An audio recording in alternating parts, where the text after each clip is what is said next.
ఎందుకంటే ఇవాళ sitting government ruling పార్టీకి చెందిన ఎమ్మెల్యే హైదరాబాద్ లో ఇవాళ వాళ్లకు బెదిరింపులు వస్తున్నాయంటే, ఎవరో చంపాలని ప్రయత్నం చేస్తున్నారని మీడియాకు చెప్పిందంటే, అంత ఓపెన్ గా ఉన్నప్పుడు మరి పేరు తీసుకోవాలి కదా ఎమ్మెల్యే గారు.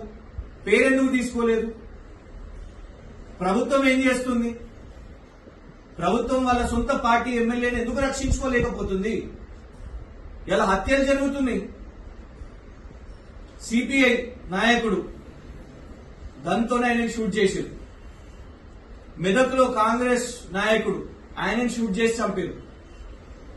ఇట్లా బ్యాక్ టు బ్యాక్ హత్యలు జరుగుతున్నాయి.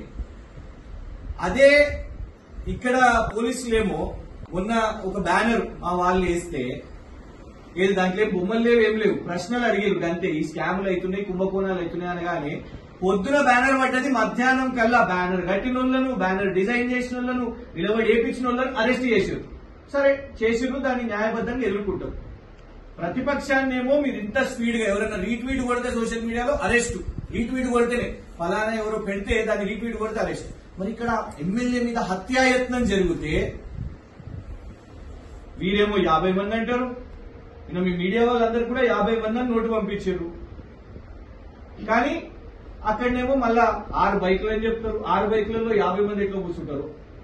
6 బైకులని పోలీసు వాళ్ళు స్పష్టంగా చెప్పారు. సీసీటీవీ ఫుటేజ్ రిలీజ్ చేయాలి. ఇక్కడ బ్యానర్ దగ్గరనేమో సీసీటీవీ ఫుటేజ్ ఆధారంగా మొత్తం అంతా అరెస్టులు చేశారు కదా. మరి ఇక్కడ ఎమ్మెల్యే మీద హత్యాయత్నం జరిగితే సీసీటీవీ ఫుటేజ్ ఎందుకు బయటకు వస్తలేదు? ఎమ్మెల్యే గారు డ్రామా చేసిర్రా?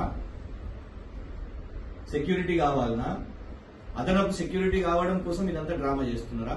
లేదు నిజంగానే ఉన్నదా? నిజంగా ఉంటే ఖచ్చితంగా విచారణ చేపట్టాలి. మేము కమిషనర్ సివి ఆనంద్ గారిని డిమాండ్ చేస్తున్నాం. దీని మీద ప్రెస్ మీట్ పెట్టి మాకు ఈ విచారణ మీద ఎక్స్ప్లెయిన్ చేయాల్సిన బాధ్యత మీకున్నది.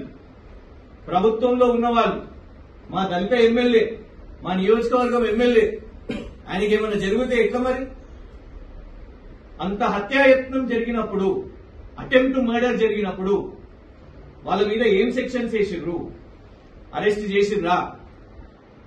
ప్లాన్డ్ క్రైమా? ఎందుకంటే ప్రీ ప్లాన్డ్ గా అనే పదం వాడారు ఎమ్మెల్యే గారు. ప్రీ ప్లాన్డ్ గా జరిగింది అని అంటే డెఫినెట్ గా ఎవరు అబెట్మెంట్ చేసింది, ఎవరు అబెట్మెంట్ ఆఫ్ క్రైమ్ ఎవరిది, అటెంప్ట్ టు మర్డర్ ఎవరిది, ఏం సెక్షన్స్ పడ్డాయి ఇప్పటి వరకు, ఎంతవరకు విచారణ వచ్చింది దీని మీద?